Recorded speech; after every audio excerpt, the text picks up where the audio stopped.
말씀은 스가랴 2장의 말씀입니다. 스가랴 2장의 말씀 한 절씩 교독하도록 하겠습니다.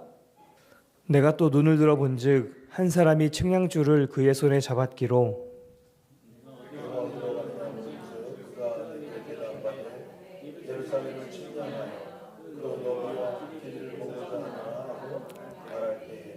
내게 말하는 천사가 나가고 다른 천사가 나와서 그를 맞으며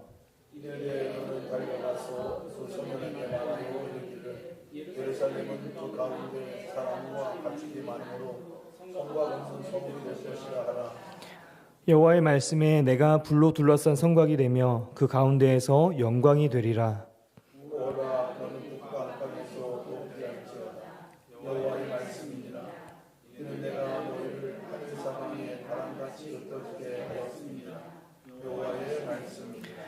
바벨론 성에 거주하는 시온아, 이제 너는 피할지니라.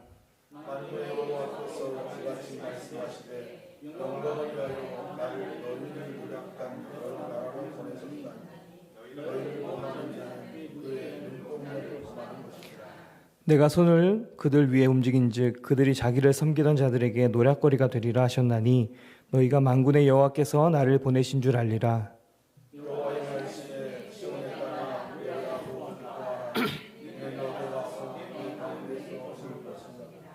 그날에 많은 나라가 여호와께 속하여 내 백성이 될 것이요 나는 내 가운데에 머물리라. 내가 만군의 여호와께서 나를 내게 보내신 줄 알리라.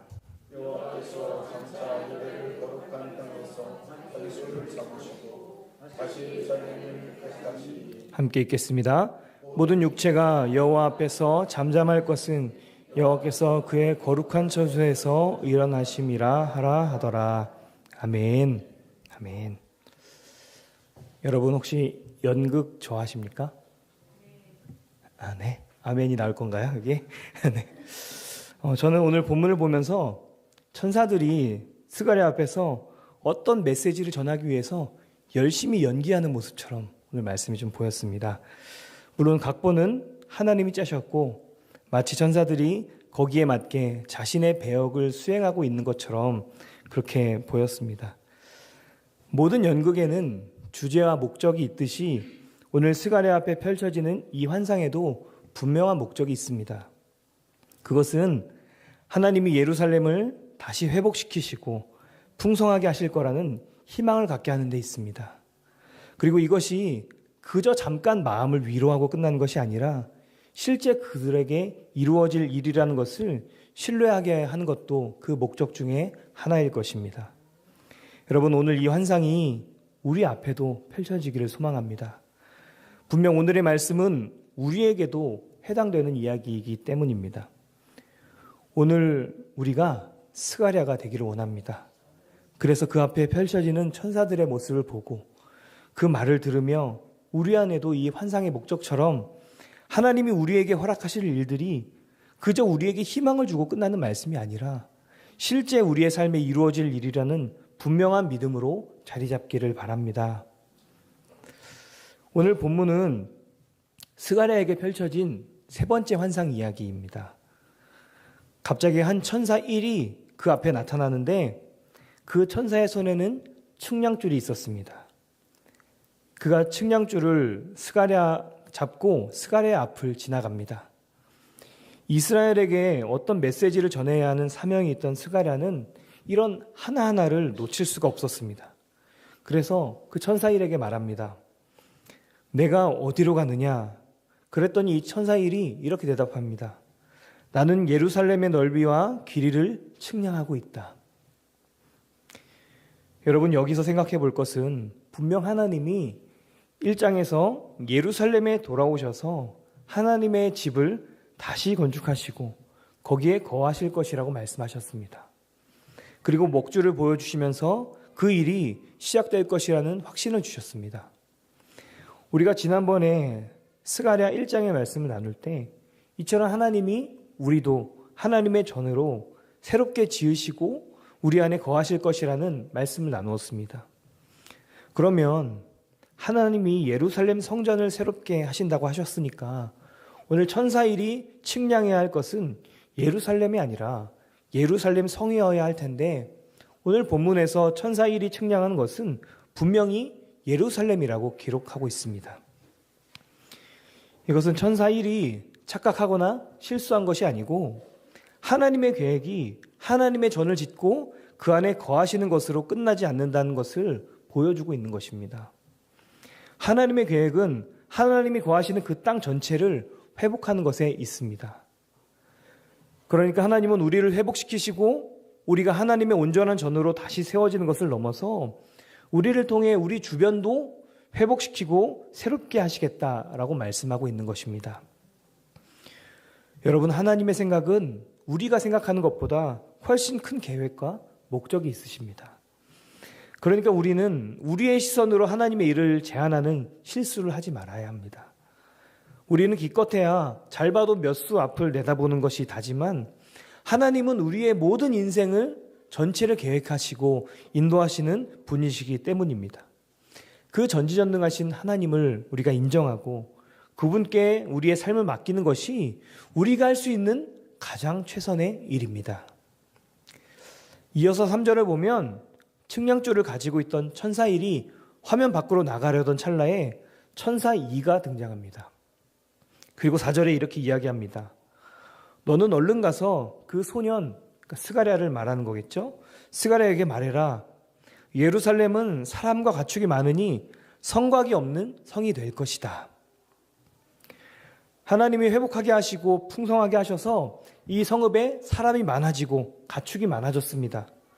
그렇게 평안하게 살아가려는데 이곳에 문제가 있습니다. 그들이 사는 성읍에 성곽이 없어요. 여러분 생각해 보십시오. 아파트는 그래도 개인 공간이 있어서 그렇게 크게 담이 필요하진 않습니다. 하지만 아파트만의 울타리가 있고 경비원이 있어서 외부인, 정체가 신원이 불분명한 사람은 신원이 확인된 후에 들어오거나 그렇지 않으면 들어오지 못합니다. 왜 그럴까요? 불안해서겠죠. 신원이 확인되지 않은 사람이 나의 삶의 울타리 안으로 들어와서 아무렇지도 않게 다니는 것이 불편한 것입니다.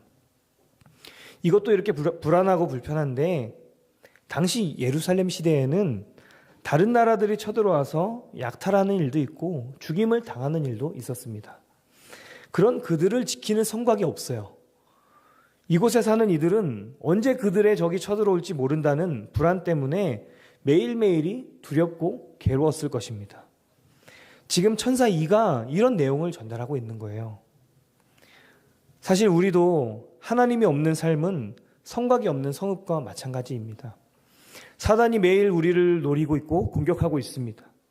우리는 세상을 살아가면서 언제 어떻게 넘어지고 무너질지 모르는 불안함 속에서 살아가고 있습니다.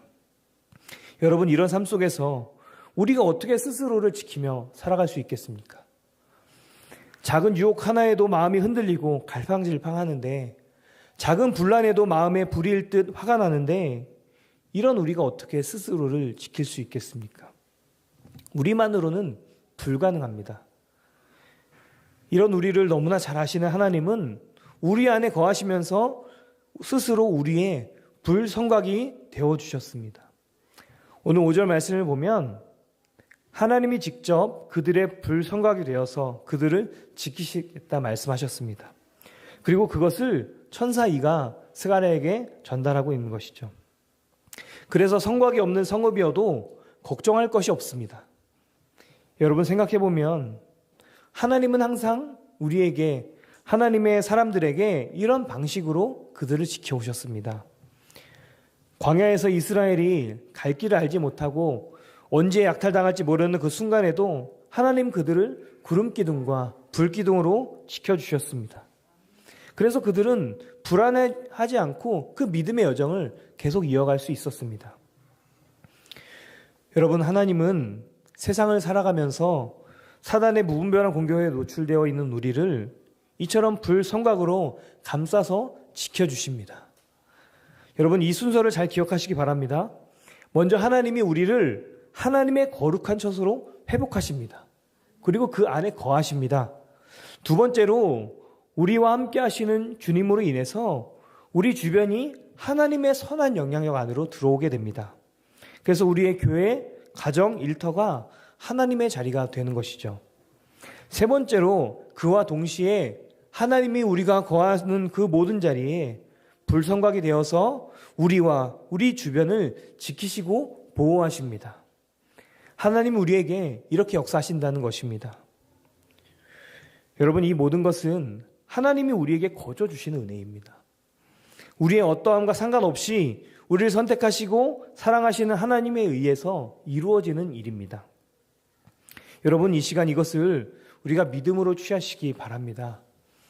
우리가 과거를 털고 이제 새롭게 1월을 시작했는데 지금까지 2주 정도 지났음에도 얼마나 우리가 불안하고 넘어지기 쉽습니까? 그럼에도 소망이 있는 것은 하나님이 우리 안에 거하시며 우리와 우리 주변을 새롭게 하시고 불성하게 되어서 지켜주시기 때문입니다. 여러분, 이것을 의심할 필요가 없는 것이 하나님이 이 일을 하시는 이유는 5절 후반에 보면 하나님의 영광을 위해서라고 되어 있습니다. 하나님이 물론 거짓을 말하시지도 않지만 하나님의 영광을 위해서 하시는 그 일을 반드시 이루시지 않겠습니까?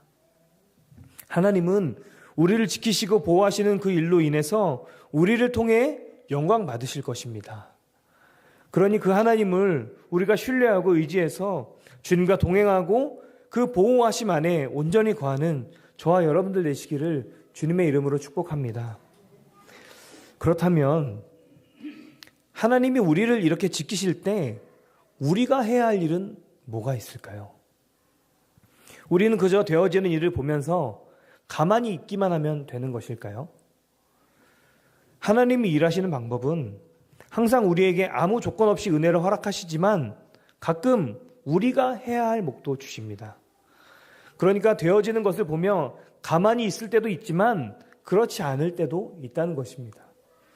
하나님이 하시는 영역이 있고 우리의 믿음의 순종을 원하시는 영역도 있습니다. 그것이 오늘 스가랴 2장에서 나타나고 있는데 하나님은 오늘 환상을 통해서 예루살렘이 반드시 해야 할 일을 말씀하고 있습니다. 6절에 보면 너희는 북방에서 도피할지어다. 그리고 7절에 보면 바벨론 성에 거주하는 시온아 이제 너는 피할지니라. 하나님이 예루살렘에게 이야기하시기를 북방 땅에서 도피하고 바벨론 성에서 피하라고 말씀하십니다.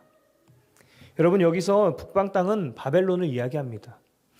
그러니까 6절, 7절에서 하나님이 두 번이나 반복해서 바벨론 땅에서 피하라고 이야기하고 있는 것입니다. 그런데 생각해보면 스가랴 때의 바벨론은 이미 페르시아에 의해서 멸망한 상태였습니다. 그저 잔존 세력이 조금 남아있을 뿐이었습니다. 그렇다면 이것은 무엇을 이야기하는 것일까요? 바벨론에서 받았던 그 모든 영향력에서 벗어나라고 말씀하고 있는 것입니다. 그들이 포로로 살며 익숙해졌던 바벨론의 문화, 습관, 신앙, 이 모든 것을 벗어버리라고 말씀하고 있는 것이죠. 새 가죽 부대에 새로운 포도주를 담아야 하듯이 하나님이 예루살렘을 회복하시고 새롭게 하셨다면 그 안에 거할 예루살렘 백성들도 바벨론의 때가 묻은 사람이 아니라 새롭게 된 하나님의 사람으로 서야 한다는 것입니다. 그 과정에서 바벨론의 모든 것을 벗어버려야 하는 것이죠. 여러분, 하나님은 지금 우리에게도 같은 말씀을 하고 계십니다. 하나님이 우리를 거룩한 성전으로 세우셨습니다. 그렇다는 것은 우리의 삶에서 이전에 우리를 묶고 있던 죄의 습관, 세상의 방식, 세상의 문화에서 벗어나야 함을 이야기하는 것입니다. 아무리 익숙했더라도 이제는 다 끊고 오직 하나님의 방식과 하나님의 방법을 따라 살아야 한다는 것이죠. 그러니 우리는 더욱 깨어서 주님이 우리 안에 충만히 거하실 수 있도록 우리를 정결하게 지키고 우리가 거룩한 하나님의 전이라는 인식을 가지고 살아가야 한다는 것입니다. 하나님은 그렇게 우리 안에 그분과 공존할 수 없는 미움, 시기, 질투, 음란, 거짓, 분쟁, 이런 하나님과 반대되는 것들을 우리 안에서 치워버리고 세상의 것들을 피하라고 말씀하고 있습니다. 물론 하나님의 은혜가 임하면 자연스럽게 되어지던 일이겠지만 오늘 하나님은 분명히 말씀하고 계십니다. 내가 너희를 지키는 불성곽이 될 거야. 그러니 너희도 바벨론을 피해. 우리의 순종의 영역을 말씀하고 계시는 것이죠. 그러니 우리가 매 순간 물으며 한 걸음 한 걸음 순종의 걸음을 걸어가야 하는 것입니다. 그럼에도 우리가 분명히 알아야 하는 것은 우리가 할 수 있는 것에는 한계가 있다는 것입니다. 그리고 또 우리의 열심이 앞서면 그것이 잘못된 방향으로 흘러가기도 합니다. 하나님도 이런 우리의 연약함을 분명히 아십니다. 하지만 하나님은 우리의 중심을 모시는 분이시기 때문에 하나님을 위해 거룩하게 살아가고 하나님의 전으로 서가고 싶은 우리의 중심을 외면하지 않으십니다. 그러니 그 가운데 더욱 믿음으로 살아낼 수 있는 은혜와 힘을 더하여 주실 것이 분명합니다.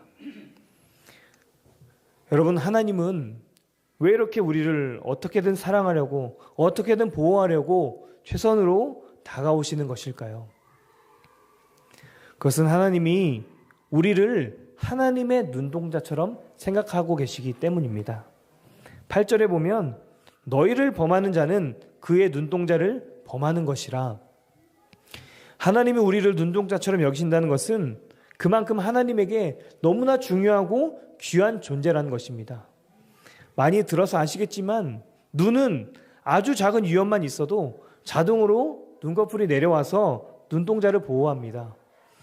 또 작은 이물질이라도 들어가면 눈물이 나와서 그 이물질을 밀어냅니다. 그렇게 하나님은 우리를 눈꺼풀로 보호하시고 아무리 작은 죄라도 우리 안에 침투한 것을 허용하지 않으십니다. 그렇게 하나님이 우리를 보호하시고 지키신다는 것입니다. 여러분, 우리를 향한 하나님의 이 마음을 신뢰하고 의지하시기 바랍니다.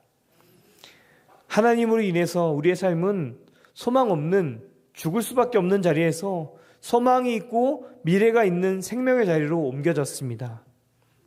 이것을 믿는다면 우리가 이 땅을 살아가면서 염려할 것이 무엇이 있겠습니까?